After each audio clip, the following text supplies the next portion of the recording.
राहुल गांधी के एक फोन से बच गया महागठबंधन। जी, बिहार में महागठबंधन के खेमे से एक बहुत बड़ी खबर निकलकर सामने आ रही है। वो ये कि मुकेश सहनी जो महागठबंधन से लगभग जा चुके थे, गठबंधन तोड़ चुके थे, उन्हें राहुल गांधी ने अपने एक फोन से उन्हें रोक दिया। वीआईपी पार्टी के मुखिया मुकेश सहनी ने ऐलान कर दिया है कि वो महागठबंधन का ही हिस्सा रहेंगे। अब राहुल गांधी की कितनी बड़ी ये जीत है और राहुल गांधी ने कैसे मुकेश सहनी को रोक लिया एक फोन से, इस खबर को देखेगा तो आप समझ जाएंगे कि पेच कितना जबरदस्त तरीके से फंस चुका था। जिसे राहुल गांधी ने आखिरी वक्त में, बिल्कुल आखिरी वक्त में सुलझा दिया। यह हेडलाइन देखिए आपकी स्क्रीन पर। इस खबर में लिखा है कि राहुल गांधी ने ना सिर्फ फोन किया, बात की, डैमेज कंट्रोल किया और फिर मुकेश सहनी को भरोसा दिया कि गठबंधन में आपकी किसी भी तरह की अनदेखी नहीं की जाएगी। राहुल गांधी ने कहा, इस खबर में लिखा हुआ है, और माना जाता है कि इसी बातचीत के बाद मुकेश ने अपना मन बदला। क्योंकि गौर करिएगा, मुकेश सहनी पहले 12 बजे प्रेस कॉन्फ्रेंस कर रहे थे। उन्होंने ऐलान किया था कि 12 बजे, और जब यह ऐलान किया था तो माना गया था कि गठबंधन टूट गया क्योंकि सीट शेयरिंग पर बात नहीं बनी। और फिर खबर आई कि प्रेस कॉन्फ्रेंस टल गई, एकाएक खबर आई, और फिर उसके बाद खबर आई कि 4 बजे प्रेस कॉन्फ्रेंस होगी। और इसी बीच राहुल गांधी से मुकेश सहनी की बातचीत हुई और फिर ऐलान होता है कि 4 बजे वाली प्रेस कॉन्फ्रेंस भी अब शाम को 6 बजे होगी। और जब यह ऐलान हुआ तो लगभग यह साफ हो चुका था कि मुकेश सहनी राहुल गांधी से मिले किसी ना किसी भरोसे के बाद मान गए। मगर अब सवाल यह कि आखिरकार वो भरोसा था कौन सा जो राहुल गांधी ने दिया। दरअसल हुआ ये कि कल यानी कि 17 अक्टूबर पहले चरण के मतदान के लिए नॉमिनेशन की आखिरी तारीख, यानी कुछ ही घंटे बचे। मतलब फर्स्ट फेज का, पहले चरण का जो मतदान होगा बिहार में, जो भी नेता उसमें हिस्सा लेना चाहता है, चुनाव लड़ना चाहता है, उसको कल तक का ही वक्त है नॉमिनेशन फाइल करने का। लेकिन इस बीच महागठबंधन में सीट शेयरिंग को लेकर कोई भी औपचारिक ऐलान ना होना गठबंधन के अस्तित्व पर सवाल खड़ा कर रहा था। हालांकि कांग्रेस पार्टी और आरजेडी दोनों ने अपने अपने सिंबल बांटना शुरू कर दिया था। मतलब अपने अपने कैंडिडेट को उतारना शुरू कर दिया था। उन कैंडिडेट्स को बता दिया गया था कि आप इस सीट से चुनाव लड़ेंगे। और इसी बीच अचानक से यह खबरें तैरने लगी कि मुकेश सहनी महागठबंधन से नाता तोड़ने वाले हैं।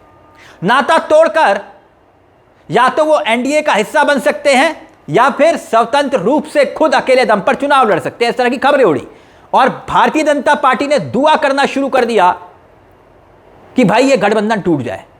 और इसी को लेकर औपचारिक ऐलान करने के लिए बकायदा दोपहर 12 बजे मुकेश ने प्रेस कॉन्फ्रेंस बुलाई, मगर उसे टाल दिया गया। अब खबर यह थी कि भाई 40 सीटों पर मुकेश सहनी अड़े हुए थे, मगर तेजस्वी यादव ने 2 टूक कह दिया था कि नो नेवर। मगर बीच का रास्ता अब निकाल लिया गया। खबरें इस तरह की भी हैं कि तेजस्वी यादव ने कह दिया है कि इन 15 में से 10 हम आपको कैंडिडेट देंगे सीट पर, अपना सिंबल आप खुद दीजिए। मतलब कैंडिडेट जो है वो आरजेडी का होगा, लेकिन क्योंकि सीट मुकेश सहनी को दी गई है तो आरजेडी का कैंडिडेट मुकेश सहनी के सिंबल पर लड़ेगा, जो कि एक बहुत आम बात है। आजकल आप देखेंगे तो चुनावी रणनीति का एक बहुत बड़ा हिस्सा बन गया। हर पार्टी, हर दल करती है। जेडीयू भी इसी तरह से करता है, बीजेपी ने भी इसी तरह से किया, महाराष्ट्र में खासतौर पर भारतीय जनता पार्टी ने इसी फॉर्मूले को आजमाया। ऐसे में राहुल गांधी भाप गए थे कि मुकेश का अलग होना महागठबंधन के लिए कितना बड़ा नुकसान पहुंचा सकता है, और बिल्कुल ठीक चुनाव से पहले। लिहाजा राहुल ने खुद कमान संभाली और मुकेश सहनी को फोन घुमाया और उसके बाद उन्हें मना लिया। अब देखिए राहुल गांधी ने क्यों कमान अपने हाथ में संभाली, समझिएगा। दरअसल सन ऑफ मल्हा नाम से फेमस है मुकेश सहनी। ये मुकेश सहनी जो है ना, 2020 में एनडीए का हिस्सा हुआ करते थे। बीजेपी ने जबरदस्त खेल किया था इनके साथ। भारतीय जनता पार्टी ने अपने कोटे से इनको 11 सीटें दी। 11 में से 4 विधायक बने इनके, और फिर एक विधायक की मौत हो गई। बचे कितने? 3। और 3 के 3 विधायक भारतीय जनता पार्टी में शामिल हो गए।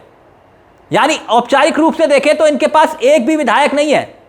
सोचिए, जब ये पूरा का पूरा बवाल चल रहा था, जब ये सवाल गूंज रहा था महागठबंधन में मुकेश सहनी रुकेंगे या अलग हो जाएंगे, और तभी उस वक्त एक खबर आई, तस्वीर आई, मैं तस्वीर दिखाना चाहूंगा। तस्वीर देखिए, आरजेडी ने अफजल अली खां को अपना उम्मीदवार घोषित किया है। देखिए आप, लालू प्रसाद यादव जो है सिंबल दे रहे हैं अली अफजल को। दरअसल जानते हैं किस सीट पर दे रहे हैं? जहां से मुकेश सहनी खुद या किसी करीबी को चुनाव लड़वाना चाह रहे थे। यानी 4 बजे प्रेस कॉन्फ्रेंस का ऐलान हो रहा था और उससे पहले खबर आई कि आरजेडी ने यह सिंबल दे दिया।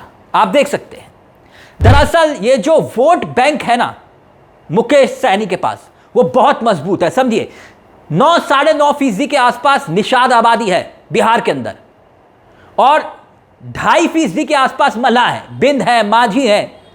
इन सबको अगर आप मिला लेंगे तो एक बहुत बड़ा वोट बैंक बन जाता है। और इस बात को राहुल गांधी भाप गए थे। और अगर क्षेत्र की बात करें तो निषाद वोटर जो हैं वो निर्णायक भूमिका कुछ महत्वपूर्ण सीटों पर अपनाते हैं, जैसे मुजफ्फरपुर पूर्वी चंपारण की सीट है, दूसरा मधुबनी, ये वैशाली की सीट है।